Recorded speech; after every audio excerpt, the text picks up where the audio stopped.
अल्पवयीन तरुणी पोट दुखत असल्याने मुंबई येथील एका रुग्णालयात गेली. तेथील डॉक्टरांनी तिला तपासून ती गर्भवती असल्याचं सांगितलं. खबर मिळताच मुंबई येथील पोलिसांनी राहुरी येथील एका तरुणाविरोधात गंभीर स्वरूपाचा गुन्हा दाखल केला. एक अल्पवयीन तरुणी पाथर्डी तालुक्यात तिच्या कुटुंबासह राहत होती. सध्या तिचं वय 17 वर्ष 11 महिने आहे. तर आरोपी तरुण हा राहुरी तालुक्यातील सडे येथील रहिवासी असून त्याचे वय 28 वर्ष आहे.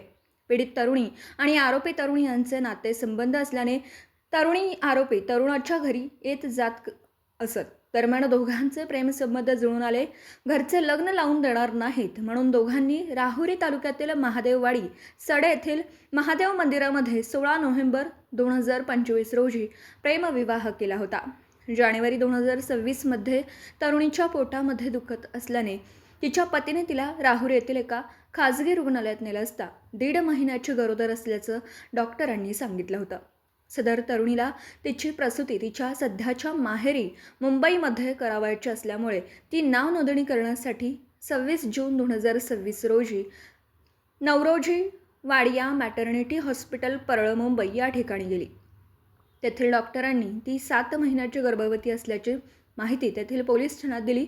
तेव्हा वडाळा येथील ठाण्यातील सहाय्यक पोलीस निरीक्षक श्रीमती माधुरी प्रल्हाद पोकळे यांनी रुग्णालयात जाऊन तरुणीचा जबाब नोंदवून घेतला.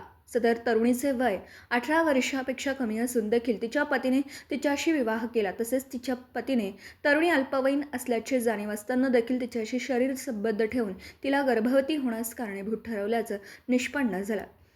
त्यानुसार सहाय्यक पोलीस निरीक्षक श्रीमती माधुरी पोकळे यांच्या फिर्यादीवरून वडाळा पोलीस ठाण्यात राहुरी तालुक्यातील सडे येथील तिच्या पतीविरोधात गुन्हा रजिस्टर नंबर 731/2026 भारतीय न्याय संहिता कलम 64(1), 64(2)(1), 64(2)(m), पोक्सो 2012 चे कलम 4, 6, 8, 12 सह बालविवाह प्रतिबंधक अधिनियम 2006 चे कलम 9 प्रमाणे गुन्हा दाखल करण्यात आला. त्यानंतर सदर गुन्हा राहुरी पोलीस ठाण्यात वर्ग करण्यात आला. सदर घटनेचा तपास पोलीस निरीक्षक रवींद्र देशमुख यांच्या मार्गदर्शनात सुरू आहे. दीपक साळवे सह योगेश पवार, न्यूज 14 राहुरी.